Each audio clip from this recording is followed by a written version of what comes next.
આયુષ અને દીક્ષાએ ચિત્રો દોર્યા. આયુષે તેનું ચિત્ર 60 સેન્ટીમીટર લંબાઈ અને 20 સેન્ટીમીટર પહોળાઈ વાળા કાગળ પર દોર્યું, તો દીક્ષાએ તેનું ચિત્ર 40 સેન્ટીમીટર લંબાઈ અને 35 સેન્ટીમીટર પહોળાઈ વાળા કાગળ પર દોર્યું. આ બંને ચિત્રો અલગ અલગ ફ્રેમમાં મઢવાના છે અને લેમિનેશન કરવાનું છે. જો ફ્રેમ કરવાનો ખર્ચ 3 રૂપિયા પ્રતિ સેન્ટીમીટર હોય તો કોને વધુ ખર્ચ થાય? જો લેમિનેશનનો ખર્ચ 2 રૂપિયા પ્રતિ ચોરસ સેન્ટીમીટર હોય તો કોને વધુ ખર્ચ થાય? ફ્રેમ કરવાનો ખર્ચ શોધવા માટે આપણે પરિમિતિ શોધવી પડે અને પછી તેને ફ્રેમ કરવાના દર વડે ગુણવું પડે. લેમિનેશનનો ખર્ચ શોધવા માટે આપણે ક્ષેત્રફળ શોધવું પડે અને પછી તેને લેમિનેશન કરવાના દર વડે ગુણવું પડે.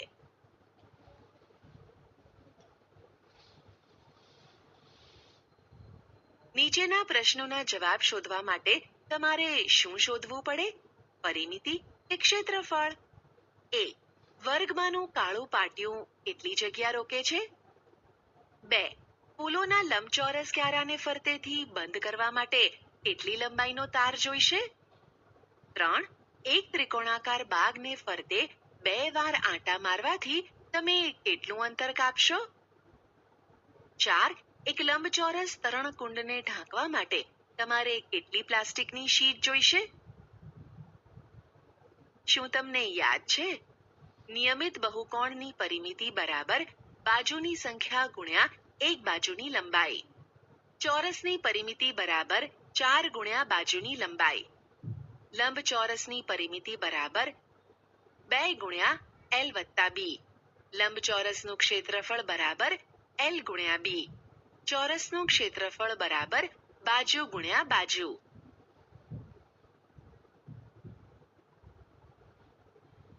તાનિયાને તેનું કોલાજ પૂરું કરવા માટે 4 સેન્ટીમીટર બાજુવાળો ચોરસ જોઈતો હતો. તેની પાસે 28 સેન્ટીમીટર લંબાઈ અને 21 સેન્ટીમીટર પહોળાઈનો લંબચોરસ કાગળ હતો. તેણે તેમાંથી 4 સેન્ટીમીટર બાજુવાળો ચોરસ કાપી લીધો. તેની મિત્રએ બાકીનો કાગળ જોઈને તાનિયાને પૂછ્યું, હવે આ કાગળની પરિમિતિ વધી કે ઘટી? બાજુ એડીની કુલ લંબાઈ ચોરસ કાપ્યા પછી વધી? ક્ષેત્રફળ વધ્યું કે ઘટ્યું? તાનિયા સામેની બાજુમાંથી બીજો એક ચોરસ કાપે છે.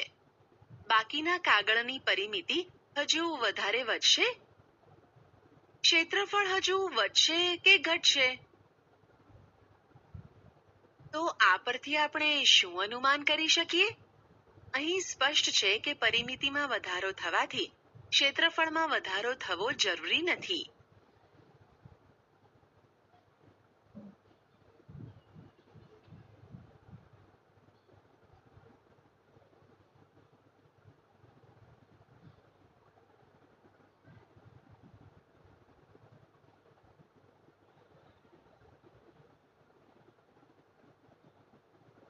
ઉદાહરણ 10 મીટર ગુણ્યા 10 મીટરના માપવાળી દિવાલમાં 3 મીટર ગુણ્યા 2 મીટર માપનું એક બારણું છે.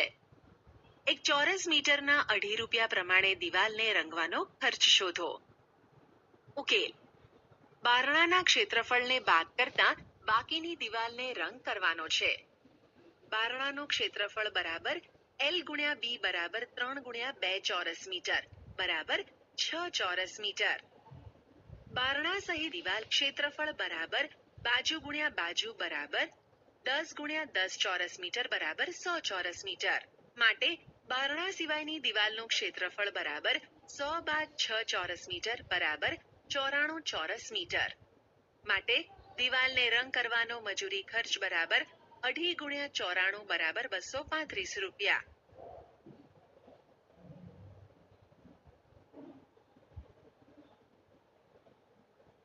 ઉદાહરણ.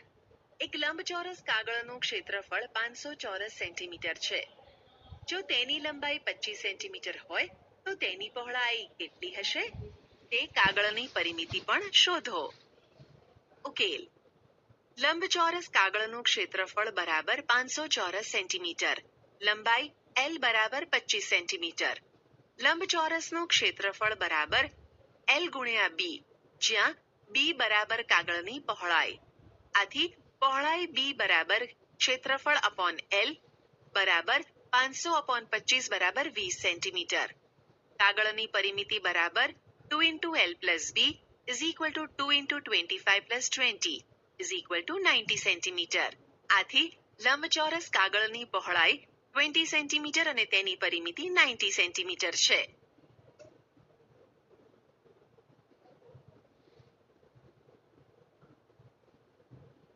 ઉદાહરણ: અનુ તેના ઘરની સામેના બાગની ફરતે વાડ કરવા માંગે છે. તેની 3 બાજુઓની લંબાઈ 20 મીટર, 12 મીટર અને 12 મીટર છે. મીટરના 150 રૂપિયા પ્રમાણે વાડ કરવાનો ખર્ચ શોધો.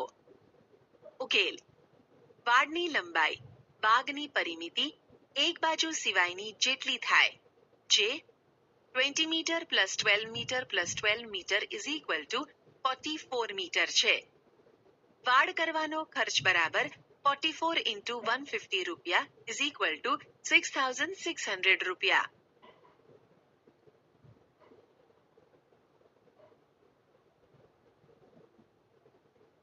ઉદાહરણ: એક તાર 10 સેન્ટીમીટર બાજુવાળા ચોરસ આકારમાં વાળેલો છે. જો તેને ખોલીને ફરીથી 12 સેન્ટીમીટર લંબાઈવાળા લંબચોરસ આકારમાં વાળવામાં આવે તો તે લંબચોરસની પહોળાઈ કેટલી થશે? ચોરસ અને લંબચોરસમાંથી કોનું ક્ષેત્રફળ વધુ થશે? ઉકેલ: ચોરસની બાજુ ઇઝ ઇક્વલ ટુ 10 સેન્ટીમીટર.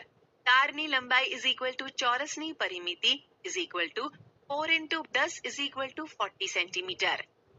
લંબચોરસની લંબાઈ L is equal to 12 centimetre. ધારો કે લંબચોરસની પહોળાઈ B છે. લંબચોરસની પરિમિતિ ઇઝ ઇક્વલ ટુ તારની લંબાઈ ઇઝ ઇક્વલ ટુ 40 સેન્ટીમીટર. લંબચોરસની પરિમિતિ is equal to 2 into L plus V. આથી 40 is equal to 2 into 12 plus V. 40/2 is equal to 12 plus V. આથી B is equal to 20 minus 12 is equal to 8 centimetre. લંબચોરસની પહોળાઈ is equal to 8 centimetre. ચોરસનું ક્ષેત્રફળ is equal to બાજુ square is equal to 10 centimetre into 10 centimetre is equal to 100 ચોરસ centimetre. લંબચોરસનું ક્ષેત્રફળ is equal to L into B is equal to 12 centimetre into 8 centimetre is equal two 96 ચોરસ centimetre. આમ ચોરસ અને લંબચોરસની પરિમિતિ સમાન હોવા છતાં ચોરસનું ક્ષેત્રફળ વધુ છે.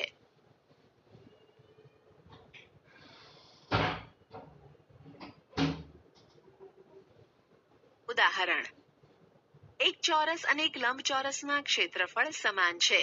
જો ચોરસની બાજુ 40 સેન્ટીમીટર હોય અને લંબચોરસની પહોળાઈ 25 સેન્ટીમીટર હોય તો લંબચોરસની લંબાઈ શોધો. લંબચોરસની પરિમિતિ પણ શોધો. ઉકેલ: ચોરસનું ક્ષેત્રફળ ઇઝ ઇક્વલ ટુ બાજુ square is equal to 40 centimetre into 40 centimetre is equal two 1600 ચોરસ સેન્ટીમીટર. આપણને આપેલું છે કે લંબચોરસનું ક્ષેત્રફળ ઇઝ ઇક્વલ ટુ ચોરસનું ક્ષેત્રફળ. લંબચોરસનું ક્ષેત્રફળ ઇઝ ઇક્વલ ટુ 1600 ચોરસ સેન્ટીમીટર. લંબચોરસની પહોળાઈ ઇઝ ઇક્વલ ટુ 25 સેન્ટીમીટર.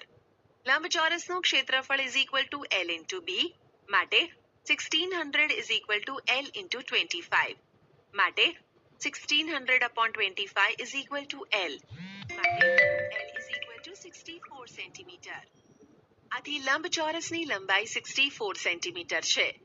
લંબચોરસની પરિમિતિ is equal to 2 into L plus V is equal to 2 into 64 plus 25 centimetre is equal to 2 into 89 centimetre is equal two 178 centimetre. આમ લંબચોરસનું ક્ષેત્રફળ ચોરસના ક્ષેત્રફળ જેટલું જ છે, તેમ છતાં લંબચોરસની પરિમિતિ 178 સેન્ટીમીટર છે.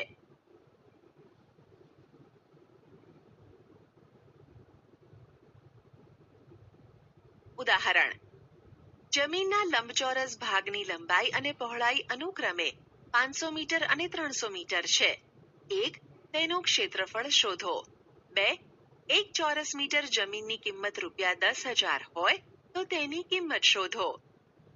ઉકેલ: લંબચોરસ ભાગનું ક્ષેત્રફળ ઇઝ ઇક્વલ ટુ લંબાઈ ઇન્ટુ પહોળાઈ is equal two 500 into 300 is equal two 1,50,000 ચોરસ મીટર. એક ચોરસ મીટરના 10,000 રૂપિયા તો 1,50,000 ચોરસ મીટરના કેટલા રૂપિયા? 1,50,000 into 10,000 is equal to 150,000,000,000 રૂપિયા.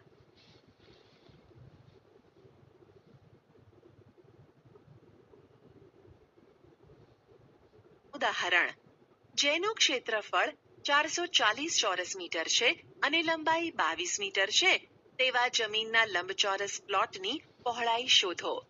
તેની પરિમિતિ પણ શોધો. ઉકેલ લંબચોરસ પ્લોટનું ક્ષેત્રફળ ઇઝ ઇક્વલ ટુ લંબાઈ ઇન્ટુ પહોળાઈ માટે 440 ઇઝ ઇક્વલ ટુ 22 ઇન્ટુ પહોળાઈ માટે પહોળાઈ ઇઝ ઇક્વલ ટુ 440 અપોન 22 માટે પહોળાઈ ઇઝ ઇક્વલ ટુ 20 મીટર. લંબચોરસની પરિમિતિ ઇઝ ઇક્વલ ટુ 2 ઇન્ટુ L plus B is equal to 2 into 22 plus 20 is equal to 2 into 42 is equal to 84 metre.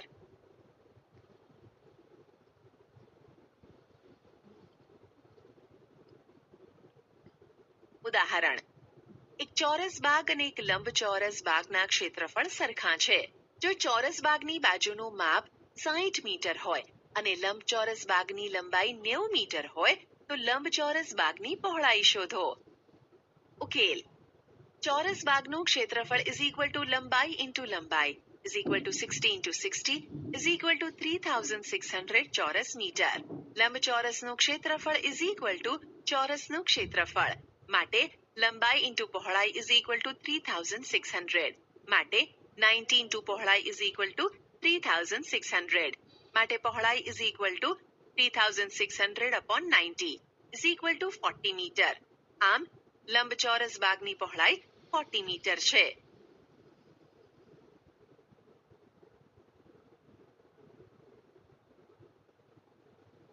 ઉદાહરણ એક દિવાલમાં 2 મીટર લંબાઈ અને 1 મીટર પહોળાઈનું બારણું બેસાડેલું છે. દિવાલની લંબાઈ 4.5 મીટર અને પહોળાઈ 3.6 મીટર છે. જો દિવાલને ધોળવાનો દર પ્રતિ ચોરસ મીટરના ₹20 હોય તો દિવાલને ધોળવાનો ખર્ચ શોધો. ઉકેલ દિવાલનું ક્ષેત્રફળ ઇઝ ઇક્વલ ટુ લંબાઈ ઇન્ટુ પહોળાઈ is equal two 4.5 into 3.6 is equal two 16.20 ચોરસ મીટર. બારણાનું ક્ષેત્રફળ ઇઝ ઇક્વલ ટુ લંબાઈ ઇન્ટુ પહોળાઈ is equal to 2 into 1 is equal to 2 ચોરસ મીટર. બારણા સિવાયની દિવાલનું ક્ષેત્રફળ ઇઝ ઇક્વલ ટુ દિવાલનું ક્ષેત્રફળ માઇનસ બારણાનું ક્ષેત્રફળ is equal two 16.20 minus 2 is equal two 14.20 ચોરસ મીટર. એક ચોરસ મીટર દિવાલને ધોળવાનો ખર્ચ 20 રૂપિયા હોય તો 14.20 ચોરસ મીટર દિવાલને ધોળવાનો ખર્ચ કેટલા રૂપિયા થાય? માટે 14.20 into 20 is equal to 284 રૂપિયા.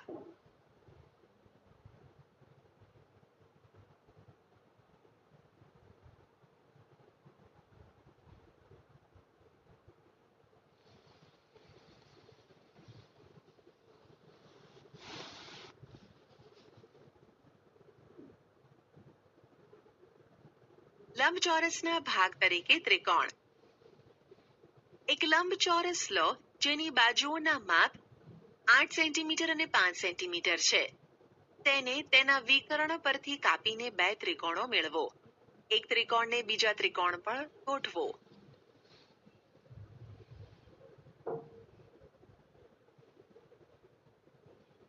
શું તે બંને બરાબર સરખા છે? તમે કહી શકો કે તે બંને ત્રિકોણના ક્ષેત્રફળ સરખા છે. શું તે બંને ત્રિકોણ એકરૂપ પણ છે? આ બંને ત્રિકોણનું ક્ષેત્રફળ કેટલું છે? તમે જોશો કે બે ત્રિકોણના ક્ષેત્રફળોનો સરવાળો લંબચોરસના ક્ષેત્રફળ જેટલો છે. બંને ત્રિકોણ ક્ષેત્રફળમાં સરખા છે.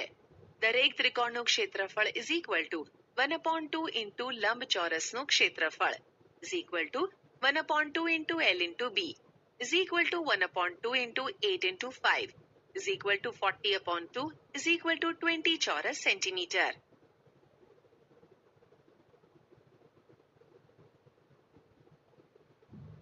5 સેન્ટીમીટર બાજુવાળો એક ચોરસ લો અને તેના દર્શાવ્યા પ્રમાણે 4 ત્રિકોણમાં વહેંચો. ચારેય ત્રિકોણના ક્ષેત્રફળ સમાન છે. તે ચારે પરસ્પર એકરૂપ છે. દરેક ત્રિકોણનું ક્ષેત્રફળ કેટલું છે? દરેક ત્રિકોણનું ક્ષેત્રફળ is equal to 1/4 into ચોરસનું ક્ષેત્રફળ is equal to 1/4 into બાજુ square is equal to 1/4 into 5 square ચોરસ સેન્ટીમીટર is equal to 6.25 ચોરસ સેન્ટીમીટર.